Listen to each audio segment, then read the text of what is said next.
da nossa religião, elas não podem ser assim tão simplificadas, tão singelizadas. Sob pena de perder, sabe o quê? O crédito, de perder o encanto. Então, tudo que existe dentro do candomblé, da religião afro-espírita brasileira, ela não pode ser não podem ser abordados de formas tão singelas e simplistas. Por quê?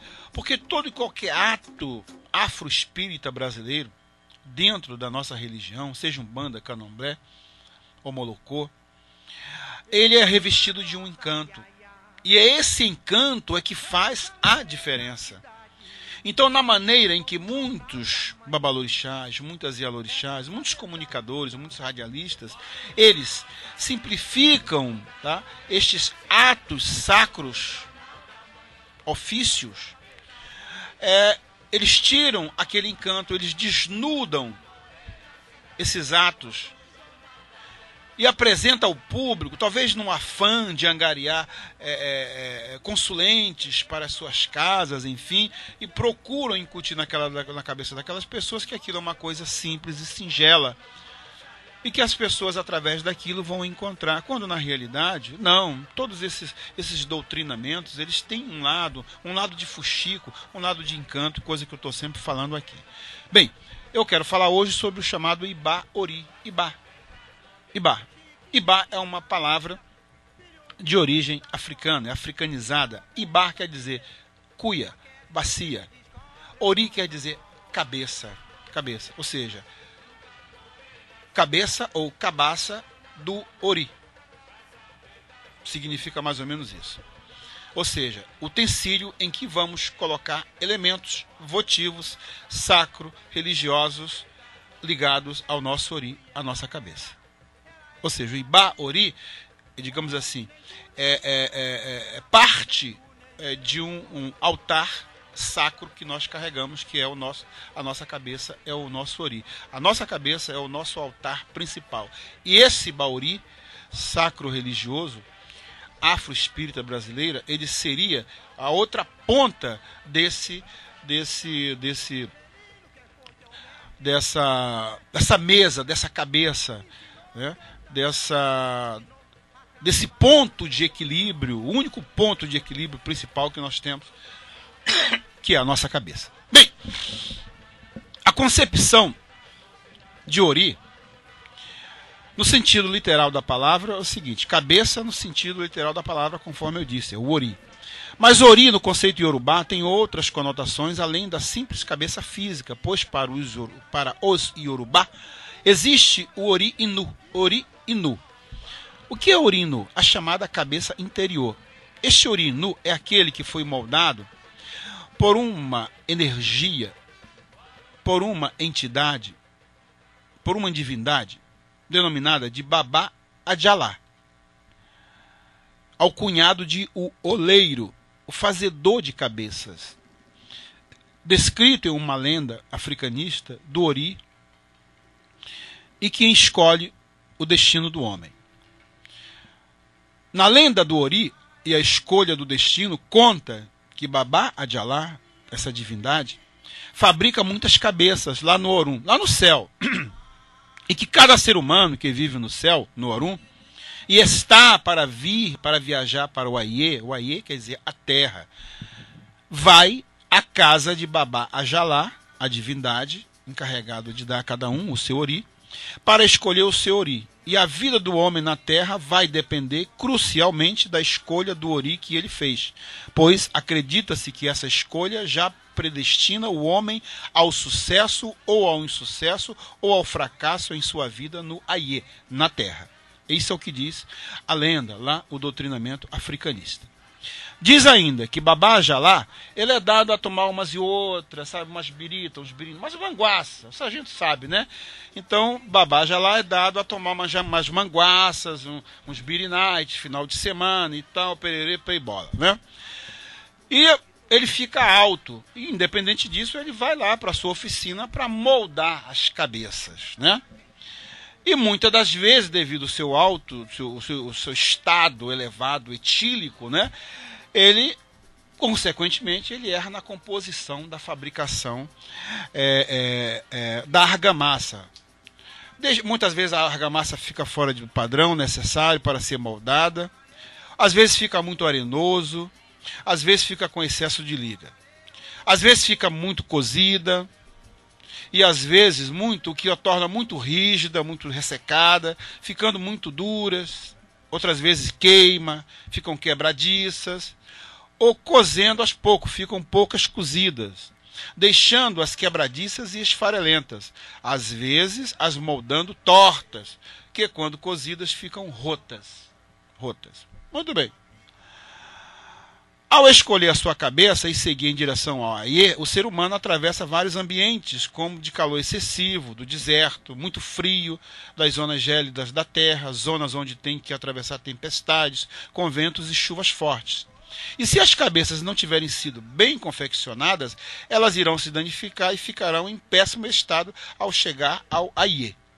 Dependendo do estado em que cheguem, se a cabeça estiver boa, aquela pessoa trabalhará e tudo que fizer será para si mesmo, podendo prosperar na vida, alcançando o sucesso e a fortuna. Se a cabeça estiver danificada, aquela pessoa trabalhará e tudo que conseguir será para gastar com os reparos com o seu ori, com a sua cabeça. Quando ele não foi muito danificado, os primeiros anos de vida dessa pessoa serão um pouco sacrificados. Ela poderá passar por privações e dificuldades em virtude de não conseguir prosperar na vida, pois tudo o que arrecadar irá para o conserto do seu ori, da sua cabeça. Depois que ele terminar os reparos necessários, o que ele fizer será para si próprio. É então quando ele começa a prosperar em sua vida no Aie, na terra. Outras pessoas têm ori tão danificados que, por mais que trabalhem na vida, jamais conseguirão consertar os danos do seu ori, da sua cabeça. E tudo que fizerem na vida será para gastar com o seu ori ruim. São aquelas pessoas que passam a vida toda vegetando, nunca conseguem fazer nem concluir as coisas, vivendo sempre na penúria e no aperto, nunca possuindo nada de seu e não conseguindo serem felizes por mais que se esforcem, pois têm um ori ruim. Mas acredita-se que esses concertos podem ser feitos através de oferendas dentro da religião afro-espírita brasileira, através do ebori, do ebo-ori, que ajudarão a restaurar aquele ori mais depressa e que pode mudar um pouco essa predestinação. Não é porque a pessoa tem um bom ori que ela poderá ficar sentada esperando tudo de bom na sua vida. Ela está predestinada ao sucesso em sua vida, mas desde que trabalhe para isso. Seus caminhos estarão sempre abertos para alcançar seus objetivos, esforçando-se para isso. Assim como não é por ter escolhido o mau ori que a pessoa tenha que viver na penúria a vida inteira.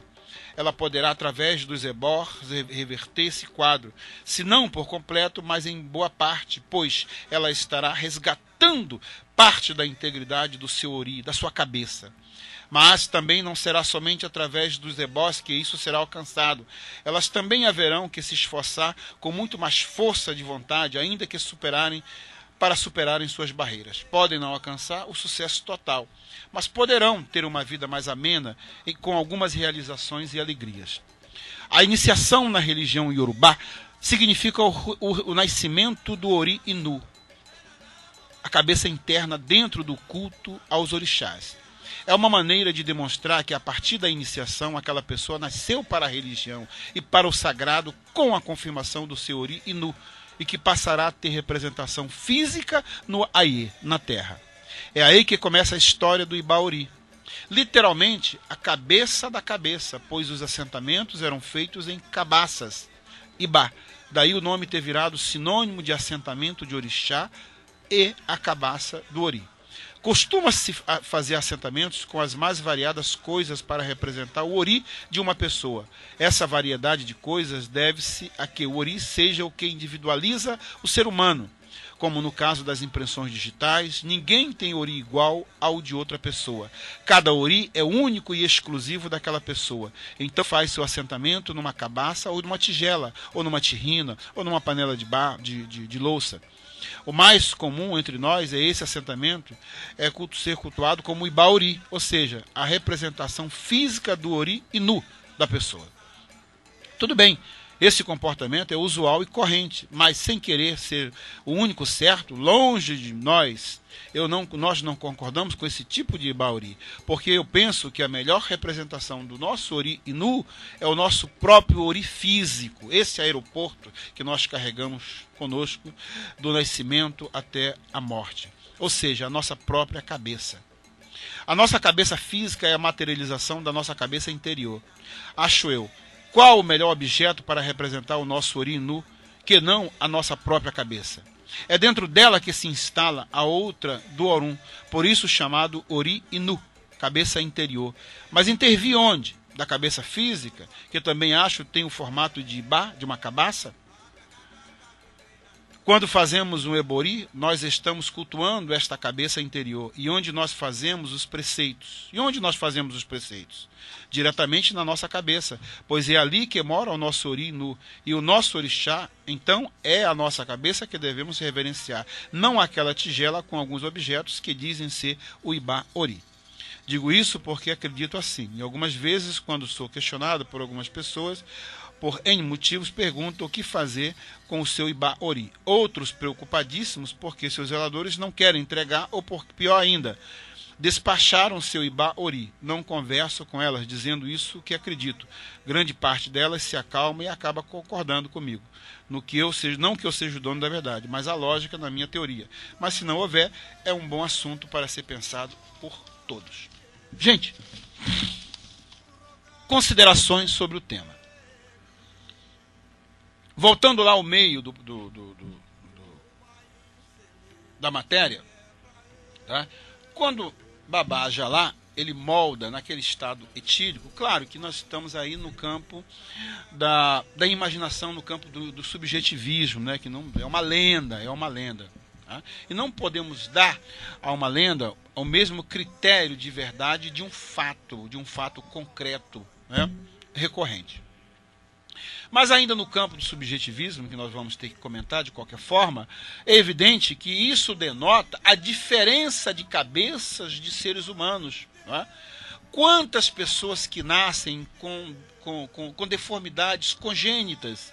Seria, segundo essa vertente afro-espírita brasileira, mais africanista do que brasileira, quer dizer, as pessoas que nascem com deformações congênitas seriam aquelas pessoas que Babá Ajalá, num momento de embriaguez, não moldou a sua cabeça, não cozinhou-a devidamente, a massa não foi devidamente aquecida, não foi bem mexida, e essa cabeça, quando chegar à terra, passou por florestas, passou por lugares quentes, frios, úmidos, perigosos, e ao chegar à terra, no ato do seu nascimento, ela veio ao mundo, então, com as suas chamadas deformações. Muitas das vezes não são deformações congênitas, né? É o caso de pessoas com lábios leporinos, a mãe Rosa sabe muito bem disso, lábios leporinos, pessoas com defeitos, outros, falta de orelha, falta de nariz, né? Cabeça grande, enfim, tem várias deformidades, né? Congênitas, né? Muitas das vezes perfeitas, mas vêm com uma deformidade cerebral, vem com alguma doença chamada de a idiopatia, a idiotice, a pessoa idiota é uma doença, a idiopatia, e outras deficiências mentais, e que vem ao mundo. Então daí nós temos aí essa legião de pessoas sãs e legiões também de pessoas doentes. Então seria o produto, seria o resultado desse trabalho de uma entidade, de um deus, né, de um semideus no caso, que no momento de trabalho mistura lá a bebida alcoólica com o seu trabalho. Seria uma justificativa nesse sentido, né? Tá. A outra parte da matéria fala o seguinte, tá? Que quando a pessoa chega na Terra com uma cabeça... O que é uma cabeça ruim? É que nós temos que esclarecer o seguinte. O que é uma cabeça ruim? Como que você pode saber, como que você pode delinear que uma pessoa que procura o seu atendimento na mesa de jogo, como que você vai saber que aquela pessoa tem uma cabeça ruim? Que aquela pessoa se enquadra dentro desse mito de Babá Ajalá. É aqui que eu quero chegar. Aqui é que é o pomo da questão. É aqui é que a porca torce o rabo. É aqui. Porque aí a gente sai do campo do subjetivismo. A gente sai do campo da imaginação e entra no campo real.